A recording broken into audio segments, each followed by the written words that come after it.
Hey everyone, welcome back to my third video of my New Light to Legend series. I assume you've watched the first two vids.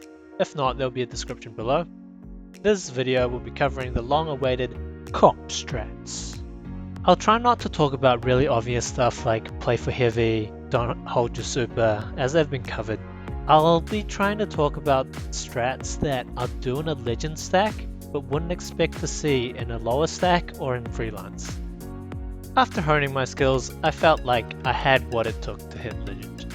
Found the teammates I needed and became the teammate I needed. Now, it was just the grind to legend. I will admit, when I first grouped with these guys, they were definitely mechanically better than me. They probably still are. It was my first season after all. But there are other ways of getting legend outside of being mechanically perfect and getting a 5.0 KDA.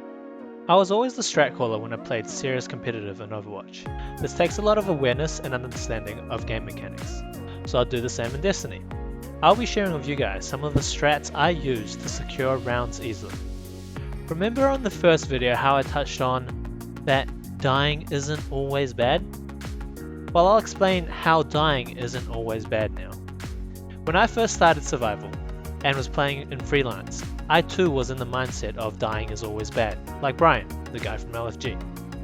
His urge to survive resulted in him having the lowest deaths most of the time, and he saw a positive KDA and was content. Positive KDA is good, sure, but not at the expense of your other teammates. Survival isn't a solo encounter, it is a team game, so you should be playing for team lives, not your own KDA. The amount of times we had to fight 2v3 because Brian was busy hiding or staying alive resulted in us losing the team fight.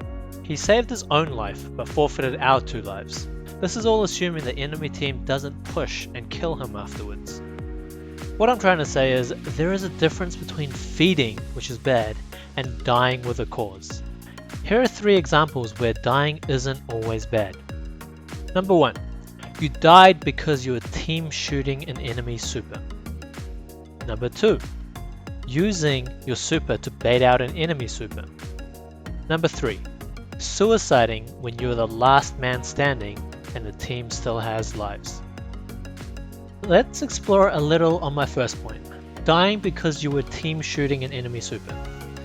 So one of the best ways to take out an enemy super is to stand out in the open with long lanes as a team but not grouped together, and when a super comes around the corner they can be shot by your whole team from different angles.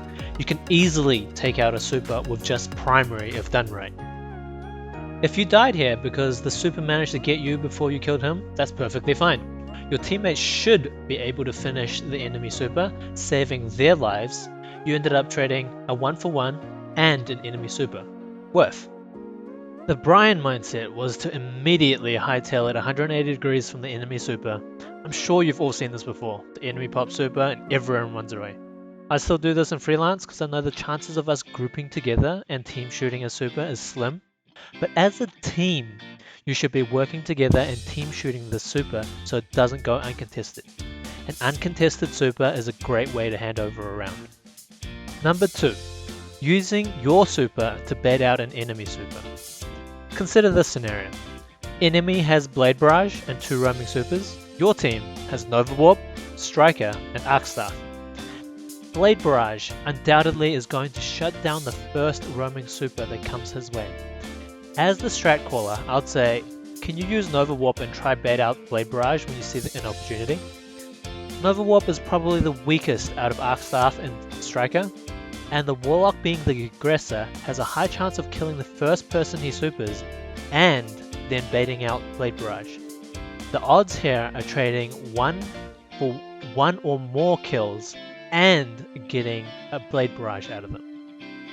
I basically just asked our Warlock to die for the team, because now our Arc Staff and our Striker can use their supers without the worry of Blade Barrage.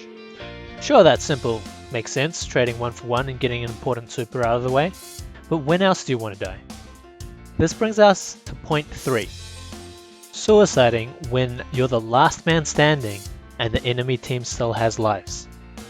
This is a strat that I pulled from taking advantage of ult economy in Overwatch. There are many situations in Overwatch where you want a suicide to not feed the enemy team ultimate charge, and so you can fight as a team as soon as possible. Consider this clip here. We just killed the enemy team, we left one guy alive, we still have 3 lives, and we grabbed heavy. We now retreat to the opposite end of the map and wait for the next minute. Notice that I'm about a third of my way to super right now. He has to pull off a 1v6 to be able to win this round. The smart thing for him to do would be to run off the map, but instead he is giving the 3 of us passive ult charge for this minute. And without heavy, he has almost no chance of winning. We take positions where he can't kill all 3 of us with an ability like grenade or shoulder charge, and we just wait him out. We win when the clock runs out because of life advantage, and we also win if he contests us because we'll be team shooting him. And by the end of the clip, I have about 2/3 super energy. Passive super energy cannot be underestimated. If this technique is executed correctly, you can easily get you 1 if not 2 rounds for free. It's a very simple concept and is easy to understand, but players don't realize this until it's pointed out to them. None of my friends did. This is such a powerful strat, as it gives your team a lot of super economy, and it frustrates the enemy team. Tilting the enemy team is also very important. Once you've encountered these strats, you can be more aware of when enemies are using it on you and act accordingly. And as a strat caller, you need to play the odds based on enemy ability, super mechanics, and round mechanics. Those are some quick examples of where dying isn't always bad. Gotta think to yourself, did my death help my team in any way? Another thing I've noticed that my teammates did really well in the legend stack but didn't seem to happen in Freelance is assisting the roaming super. How many times have you casted Nova Warp or Striker or Arc Staff, any roaming super, and you end up spending half the time chasing one guy down? You can change that by assisting your teammates' supers.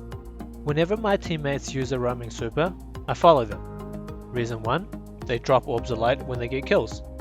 Also, you can shoot down those enemies that are trying to kite him.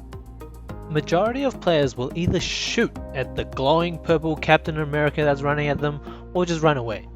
You can take advantage of this by following your roaming super and get free shots on the enemies whilst they try to kill your teammate's super. You're not just assisting in kills, you're also saving your teammate from dying. When you're supering, you're basically a bullet magnet. You don't even have to get the kills sometimes. If my teammates are with me, sometimes all I do is dodge back and forth so they waste time trying to shoot me whilst my teammate gets free kills. And obviously other things like super for heavy or super to secure a round, which have been covered 1,000 times in other videos. Another skill I've picked up on since playing with a team is the ability to push for free kills. Often at the start of a round, it's a 3v3 gunfight, and one team is inevitably going to get a kill. When that happens, the team of 3 should be the aggressor and attempt to push the remaining 2 players. And when it is a 3v1, you push really hard. 3v1s are generally guaranteed a free kill. At worst, it becomes a 1-for-1 trade, but that's completely fine since you're already 2 lives up. Trading 1-for-1 is really good when your lives up. This inability to push for free kills in Freelance absolutely frustrates me, because it often secures the round. This goes for all you snipers out there. When I first started as a sniper, I just sat in the sniper lanes even after I got a pick. This is a sign of a novice sniper and a novice player. When you successfully get a snipe and make it 3v2, you should be pushing the remaining 2 players with your team to keep it a 3v2. If you just sit in the lane hoping that another head is going to pop out while your teammates are pushing, you've now effectively left your teammates in a 2v2 instead of a 3v2, thus resulting in even odds again. I had so many ideas for this video, but I didn't want to make it too long. The ideas I mentioned in this video were the main differences I found throughout my rise to legend. If you guys are interested, I can make more videos on more specialized mechanics and techniques that have helped me climb in Freelance. My next video is going to be about skill-based matchmaking, the system that Bungie uses, TrueSkill, and how unfair and broken it is. I'm also thinking of doing some low-rank competitive VOD reviews, so if you guys are interested, please email me at sushitoyoda@gmail.com with a link to your video, preferably games you lost because you don't learn from your wins, and with at least 720p and 30 frames per second. You can check me out at twitch.tv/sushitoyoda with 2 E's instead of the I. I'll often be doing high-end PvE or PvP, and please give me a like and subscribe if you've liked the video. Helps me a lot as a new content producer, and I'll see you in the next video.